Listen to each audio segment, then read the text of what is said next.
জুলাই গণঅভ্যুত্থানের ঘোষণাপত্র নিয়ে রাজনৈতিক দলগুলোর সঙ্গে চলমান বৈঠকের সূচনা বক্তব্যে প্রধান উপদেষ্টা ডক্টর মোহাম্মদ ইউনূস সকলকে একতাবদ্ধ থাকার আহ্বান জানিয়েছেন। আজ বৃহস্পতিবার তিনি তার বক্তব্যে বলেন, আমি যতদিন আছি এই একতা নিয়েই থাকব, সেই পথেই চলতে হবে। আপনারা সেই সাহস আমাদেরকে দেন। 5ই আগস্টের কথা স্মরণ করে আপনাদেরকে দেখে আজ খুবই সাহসী মনে হচ্ছে যে আমরা একতাবদ্ধভাবে আছি। রাজনৈতিক দলগুলোর উদ্দেশ্যে প্রধান উপদেষ্টা বলেন, আপনাদের সাথে দেখা হলে, বসতে পারলে আমার ভালো লাগে, মনে সাহস পাই।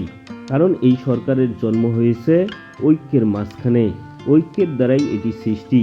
আমরা নিজেরা কাজ করি তখন হঠাৎ দেখি একা পড়ে গেছি, আশেপাশে কেউ নাই, আপনারা তখন একটু দুর্বল মনে করি। যখন আপনারা সবাই একসঙ্গে হন, মনের মধ্যে সাহস হয় যে আমরা একতাবদ্ধভাবে আছি। একতাতেই আমাদের জন্ম, একতাতেই আমাদের শক্তি।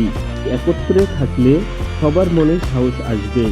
সারা দেশ চমকে উঠবে যে আমরা জেগে আছি এখনো, আমরা ভোতা হয়ে যাইনি এখনো, আমাদের অনুভূতি ভোতা হয়নি এখনো, আমাদের অনুভূতি এখনো চাঙ্গা আছে, আমরা জাতি হিসেবে ঐক্যবদ্ধ আছি।